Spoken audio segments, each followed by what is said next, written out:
इस विषय पर चर्चा के लिए हमारे साथ हैं डालिया ज़ियादा, मध्य पूर्व विशेषज्ञ। डालिया, i24 न्यूज इंग्लिश पर आपका स्वागत है। अब निकोलाई म्लादेनोव इस क्षेत्र में दौरे पर हैं, लेकिन अब तक असली प्रगति क्या हुई है? अदरमोस अब भी हथियार नहीं डाल रहा, तो शांति बोर्ड इस चरण में क्या कर सकता है? बहुत बहुत धन्यवाद निकोल, आपके साथ हमेशा अच्छा लगता है। तो हाँ, गाजा फिर से सुर्खियों में है। गाजा फिर से अंतर्राष्ट्रीय चर्चाओं में आ गया है, जबकि कुछ समय के लिए इसे पीछे कर दिया गया था क्योंकि दुनिया ईरान पर ध्यान दे रही थी। लेकिन असल में हाल ही में कुछ घटनाएं हुई हैं जो हमें समझा सकती हैं या ये जायज ठहरा सकती हैं कि आज शांति बोर्ड के प्रतिनिधि की ये यात्रा क्यों हुई।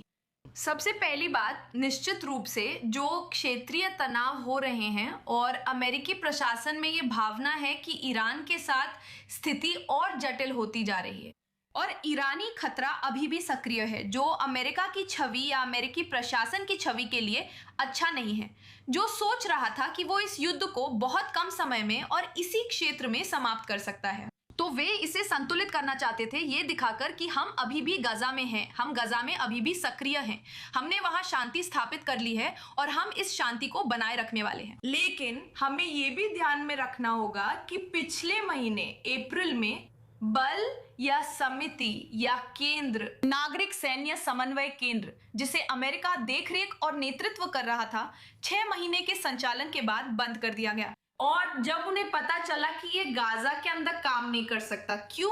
क्योंकि वहां हमास है। हमास अब भी हथियार बंद है और कोई भी इस बड़े मुद्दे को सुलझाना नहीं चाहता कि गाजा में शांति के लिए हमास को निरस्त्र किया जाए।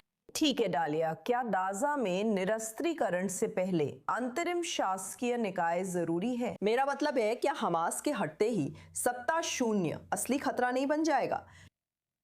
असल में ये बहुत अच्छा सवाल है, क्योंकि आज हमने हमास की प्रतिक्रिया देखी या शांति बंदरगाह के प्रतिनिधि ने जो हमास की प्रतिक्रिया दी वो देखी, जो कि ठीक है, हम हथियार तभी डालेंगे जब फिलिस्तीनी राज्य बनेगा, लेकिन वे जानते हैं ये असंभव है और बिना हथियार डाले नहीं होगा। और फिर आपकी सरकार गाजा में है। वे निरस्त्रीकरण को उसी शर्त से जोड़ रहे हैं जिस पर पहले सहमति दी थी कुछ महीने पहले राष्ट्रपति ट्रंप के दबाव में 20 पॉइंट प्लान के तहत। अब वे हमेशा की तरह अपनी भाषा बदल रहे हैं ताकि इसे उस चीज पर निर्भर बना सके जिसके बारे में वे जानते हैं कि वो लगभग असंभव है, यानी अभी फिलिस्तीनी राज्य की स्थापना करना।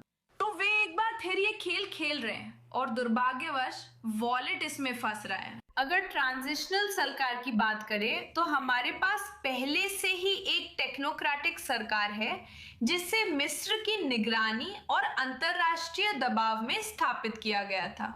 और मजेदार बात यह है कि ये कमेटी गाजा के अंदर काम नहीं कर सकती, इसका गाजा के अंदर कोई भौतिक अस्तित्व नहीं है। ये काहिरा से संचालित हो रही है, जो हमें एक बार फिर बताता है कि यहाँ किसके पास शक्ति है। इस समय तक गाजा के अंदर केवल हमास के पास ही शक्ति है और गाजा में किसी भी तरह का पुनर्निर्माण या कोई भविष्य देखने के लिए हमास को गाजा से बाहर जाना होगा और अगर हम कर सके तो उसका अस्तित्व ही समाप्त हो जाना चाहिए। काहिरा के पास जो प्रभाव है उसका क्या? मिस्र से कैसे देखता है? बैठकों की मेजबानी करने और हमास तक एक चैनल के रूप में काम करने के अलावा क्या काहिरा वास्तव में एक व्यवहारिक निरस्त्रीकरण ढांचे को आगे बढ़ाने में कोई भूमिका निभा सकता है? अब तक मिस्र अपने उन सभी वादों में असफल रहा है जो उसने गाजा को अधिक स्थिर बनाने के लिए किए थे। सुरक्षा कर्मियों या सैनिकों को प्रशिक्षित करने से शुरू करते हुए फिलिस्तीन ने हमास की जगह लेने के लिए फिलिस्तीनियों की जांच की थी। उन्होंने कहा कि उन्होंने हजारों लोगों को प्रशिक्षित किया लेकिन तैनाती नहीं देखी। उन्होंने कहा कि वे नेतृत्व करेंगे, मदद करेंगे और सिनाई में जगह भी देंगे।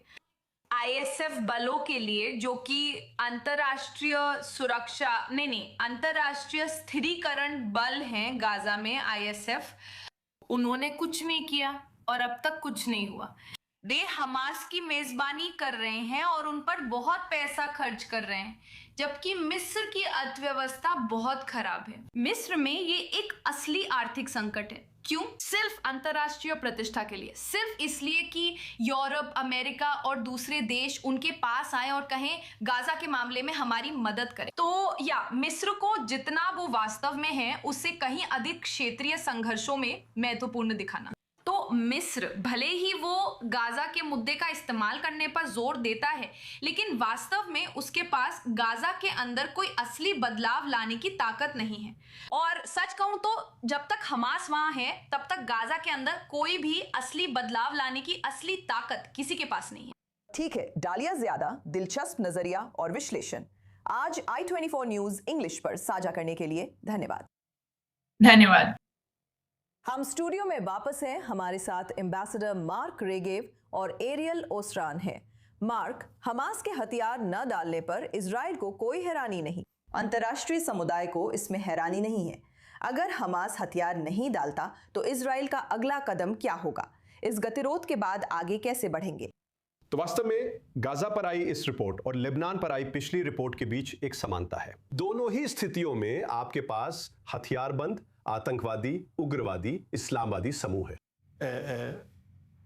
अपने हथियार छोड़ना नहीं चाहते और लेबनान सरकार कहती है कि उन्हें ऐसा करना चाहिए और उनके पास ये हथियार नहीं होने चाहिए। और लेबनान में केवल लेबनान राज्य के पास ही सशस्त्र बल होने चाहिए और लेबनान सरकार इस बात में सही है।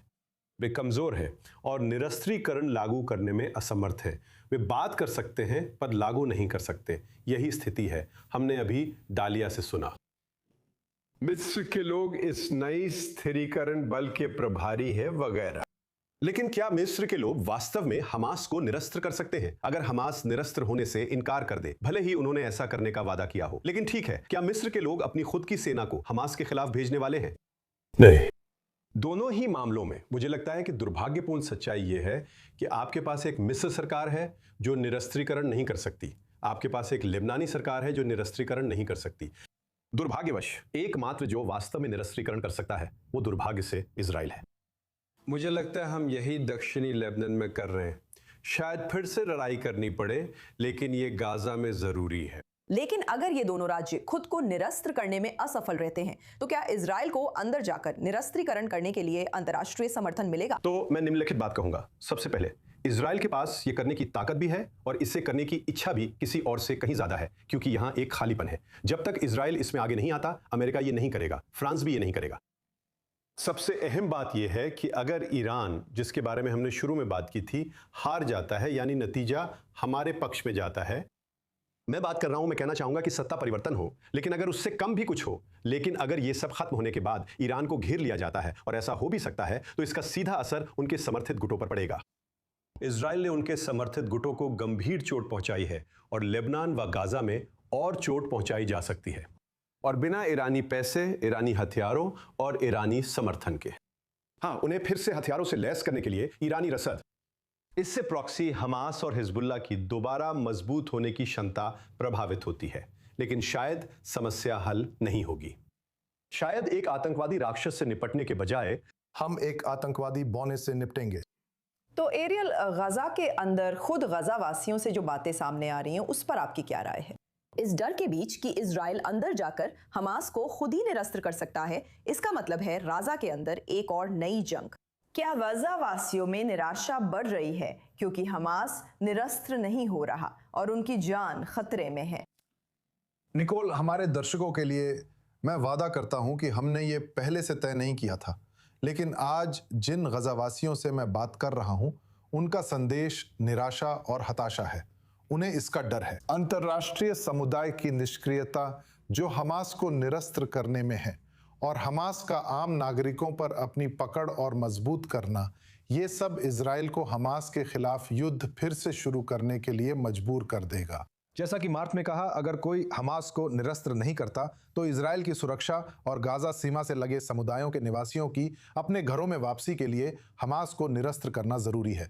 कई लोग अब तक नहीं लौटे हैं और इसलिए इजराइल को सही तरीके से चलाने के लिए उसे अपनी दक्षिणी सीमा के निवासियों की सुरक्षा सुनिश्चित करनी होगी। और इसलिए अगर शांति बोर्ड, अंतर्राष्ट्रीय स्थिरीकरण बल, अगर वे ये नहीं करते हैं तो आईडीएफ को ये करना पड़ेगा, और यही वो है जिससे गजावासी डर रहे हैं। वे गजा पट्टी की स्थिति बता रहे हैं जहां हमास के ऑपरेटिव नागरिक कपड़ों में और बिना हथियार के सड़कों पर चलते हैं ताकि आईडीएफ के निशाने से बच सकें।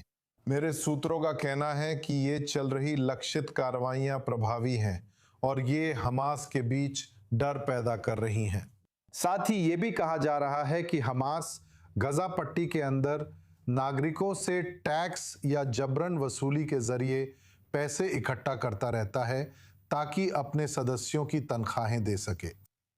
लेकिन हमास इन हमास विरोधी मिलिशियाओं के बढ़ते प्रभाव से डरता है जो पीली लाइन के अंदर खुद को तैयार कर रही हैं। ये गजा पट्टी का वो इलाका है जो फिलहाल आईडीएफ के नियंत्रण में है, जहां से वे हमास के खिलाफ हमला शुरू करेंगे। जहां तक गजा पट्टी के मानवीय हालात की बात है, वहां कोई समस्या नहीं है। वहां पर्याप्त खाना, पानी और जो कुछ भी उन्हें चाहिए सब कुछ उपलब्ध है।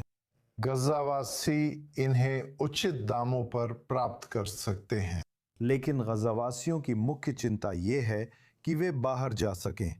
वे रफा बॉर्डर क्रॉसिंग को खुला देखना चाहते हैं। असल में ये सूत्र संयुक्त अरब अमीरात और मिस्र से अपील कर रहे हैं कि वे रफा बॉर्डर क्रॉसिंग को खोलें ताकि गजावासियों को स्वतंत्र रूप से बाहर निकलने की अनुमति मिल सके। लेकिन गजावासियों को बाहर निकलने से कौन रोकता है? इजराइल नहीं बल्कि वही देश, क्योंकि वे कह रहे हैं कि अगर वे रफा बॉर्डर क्रॉसिंग को खोल देते हैं ताकि कोई भी गजावासी जो बाहर जाना चाहता है जा सके, तो वो गजा पट्टी की जातीय सफाई होगी। और ये वही देश हैं जो कह रहे हैं कि वे गजा के लोगों का भला चाहते हैं, लेकिन वही उन्हें अंदर बंद कर रहे हैं, उन्हें हमास के क्रूर शासन तले छोड़ रहे हैं। इजराइल करम शालोम क्रॉसिंग से बाहर जाने की इजाजत दे रहा है जब तक कोई देश उन्हें अपनाने को तैयार है। वे बाहर जाने के लिए स्वतंत्र हैं, लेकिन अरब देश ही हैं जो गजा के लोगों को बाहर जाने से रोक रहे हैं, जबकि गजा के लोग अपने लिए बेहतर भविष्य बनाने की कोशिश कर रहे हैं। यहाँ विडंबना और पाखंड की कोई सीमा नहीं है। एक तरफ कहते हैं कि आप गजा के लोगों का भला चाहते हैं, दूसरी ओर आप उन्हें वहां रोक रहे हैं और गजा पट्टी के बाहर बेहतर भविष्य पाने का मौका नहीं दे रहे हैं।